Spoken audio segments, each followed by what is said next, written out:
After testing almost every calendar app out there, Apple Calendar still wins. Most people just don't know how to use it to its full potential. So in this video, I'm going to show you how to use it to its full potential and how I use the calendar application on my iPhone, iPad, and Mac. Now let's start simple because most people overcomplicate the calendar application and they get confused between calendar and reminder. So the way I remember this is that calendar is for anything with specific time involved, like meetings, flights, lunch plans, anything like that with a very specific time, that goes in my calendar. Meanwhile, if I have a task that I need to complete in a day, that goes in my reminder, something that doesn't necessarily have an exact time that it starts and ends. Now, with that being said, calendar does integrate with reminders, and we'll talk about that more later. So you don't necessarily have to use one or the other. Technically, you can use both, but that's kind of how I think about it. So let's start with a very simple walkthrough of the calendar application. So when you're on this view right here, which by the way, you could always change this if you tap right here on the year and then you tap on the month right here, you can go in a little bit further. Also up at the top, you have this little icon right there where you can change the style of what you see. So it's compact. If you switch this to stacked, details, or list, that will change the view. However, there is an easier way to do that, and that is with a simple pinch gesture. So if you pinch like this,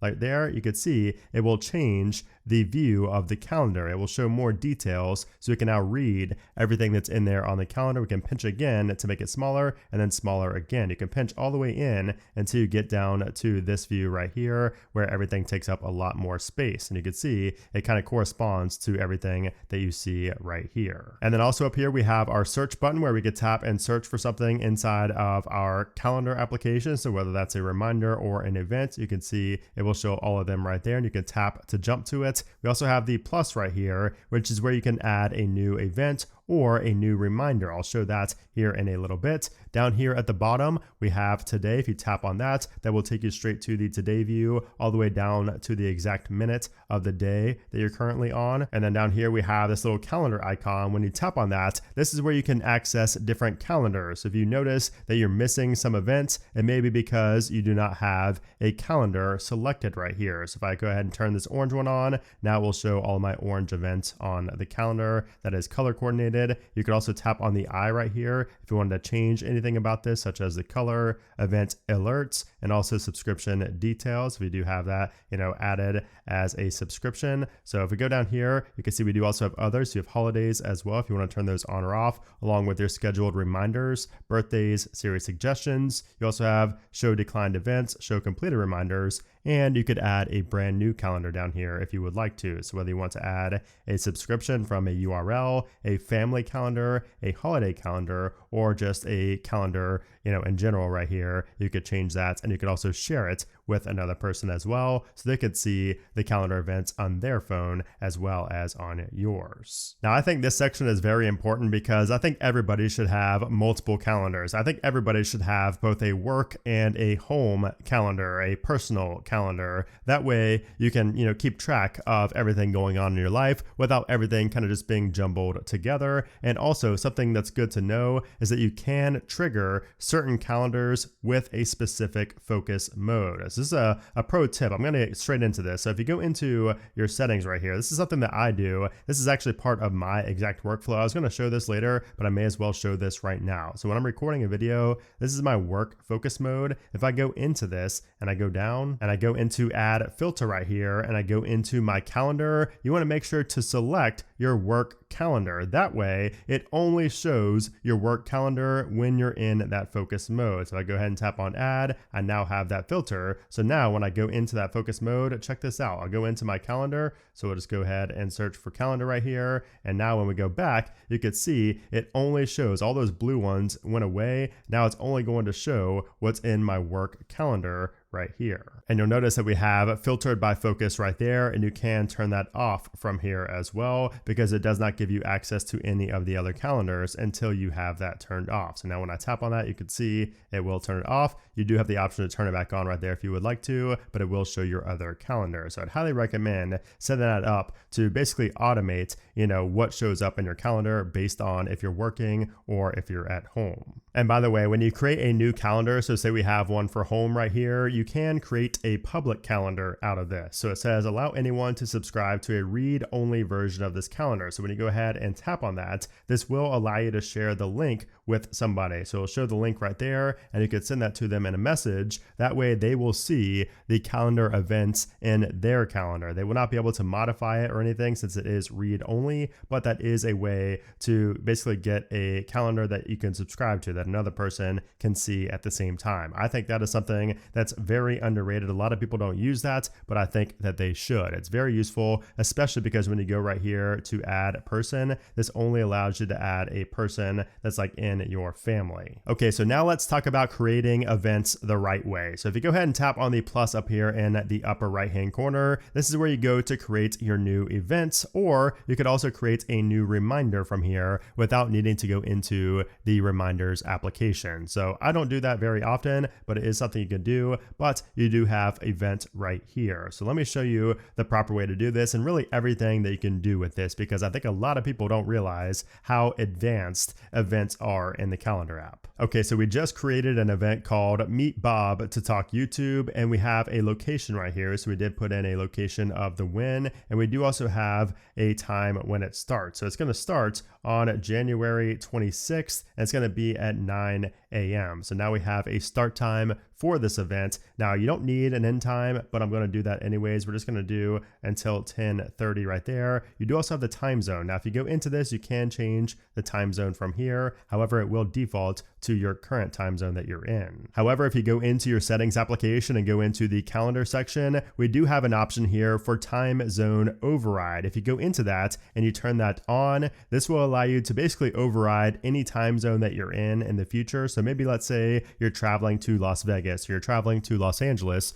but you want to keep your time on New York time zone, on Eastern time zone. You can override the time zone and always have the times align with New York time zone or Eastern time zone. And that means that all of the event dates and times on your calendar will correspond to this time zone as well. So even if something is at 6 p.m. in LA, it's not going to show as 6 p.m. LA time in your calendar. It's actually going to show as 9 p.m. Eastern time because it's set to override the time zone and always show everything in Eastern time zone. So keep that in mind. It could be good, but it could also be confusing if you are traveling somewhere and you get your times mixed up. Also, if you don't like that the default duration of an event is 1 hour, you could also change that in here. So if you go down, there is duration for new events, and you can change that to be, in my example, it was 1 hour 30. Maybe I want to change that. So every future event, the duration is 1.5 hours. You can have that set from 15 minutes all the way to 2 hours, and that is just the default setting. Of course, you can change it to whatever you like, but that is the default setting for there. Now, also for this event, we do have travel time. So this is something that I feel like it's very overlooked. So if you need to add travel time, you can add that here. You can even add your starting location, and this will automatically determine the travel time, or you could select a time belowhand. So maybe it's going to take you 1 hour to travel there. That will be baked into account. And then we have repeat. So if you want to repeat this event every day, every week, every month, every year, or a custom time, you could do that right there. You have calendars. You could add this to a specific calendar. So this is something work related. So I'm going to keep that as work right there. We also have invitees. So if you want to add somebody to this event, you can go ahead and do that. So if I just add Bob, for example, here, that's who's going to be added to this event. And then we have alert. So this is going to be the push notification that you're sent, and it's going to tell you, that you have this event coming up at the time to leave. So that's where you're going to see the travel time come into play here. So we set the travel time earlier as 1 hour to get to that location, and the alert is going to give us an alert when it's time to leave, or you could do at the start of travel time, 5 minutes before travel time, and so on. So you could do that right there. The default is set to time to leave, and I like that. But you can set a secondary alert as well, maybe say 10 minutes before travel time. So it's going to alert you 10 minutes before you need to leave, and then it's going to send you another alert at the time to leave. And then we have add attachment right here. So when you tap on that, it will take you into the files application. However, check this out. So I'm going to pull up my photos, and let's say I want to take this photo right here, this little screenshot of this Apple Watch, and I want to put this into that event. So if I go ahead, I'm tapping down and I kind of have it in a drag state right now. If I go into the calendar application and I hover over add attachment right there, check this out. I could add that attachment into this event straight from my photo library. You don't have to utilize files, and you could also do drag and drop on the iPhone. So a lot of people think you can only do that on the Mac or on the iPad, but as you can see, I was able to just do that right there on the iPhone, and we'll have that attachment added in there. Now also below that, we do have a URL. So if you want to add a URL for this event, maybe it's like a RSVP page,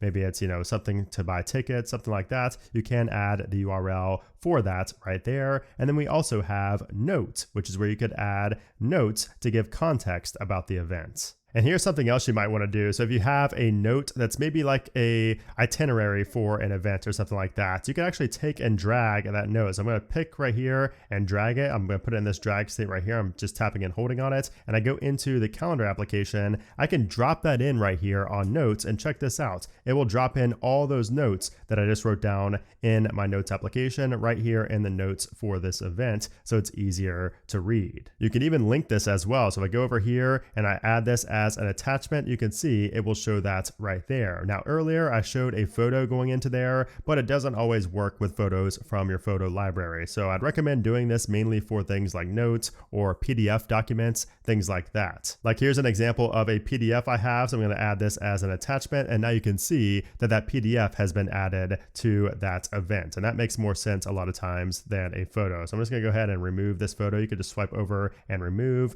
Now we just have that PDF and the notes right there. We also have our website, which is for RSVPing, and we have our notes about that event right there. So now we can go ahead and tap on that, and now we have that saved. We could tap right there and you could see what that looks like now inside of our calendar application. So it shows us we have 1 hour of travel time, so it kind of puts that above. So the event starts at 9 a.m., but it shows it at 8 a.m. because we have 1 hour of travel time. We also have a person over here with a question mark because I did invite somebody to the event, but they've not responded to it just yet. And if you tap on that, you can see it will show all of the info right in here, along with the URL, the notes, and those attachments that we just added. And here's a little trick to change the time of an event. So instead of going in here and going to edit and then changing the time manually, that takes too long. All I have to do is go to the today view right here. And if you take right there and drag, you could drag this to a different time. You can kind of see and feel haptic feedback with this as well. So if you want to move this, let's just say we want to move this to 10:30 instead. There we go. It still keeps everything intact, just moving the time of the event to 10:30. Now let's talk about faster ways to add events inside a calendar, because going into calendar and pressing plus and just doing all that I just showed you sometimes just takes too long, and sometimes we're just lazy and don't feel like doing that. So there are much faster and easier ways to add events, and this is kind of a inside look at my workflow for adding events as well. So one of the top ways where it's really easy to add events is from the messages application. So if somebody sends you a message with a date and a time, you will see that it's underlined, and if you tap on that,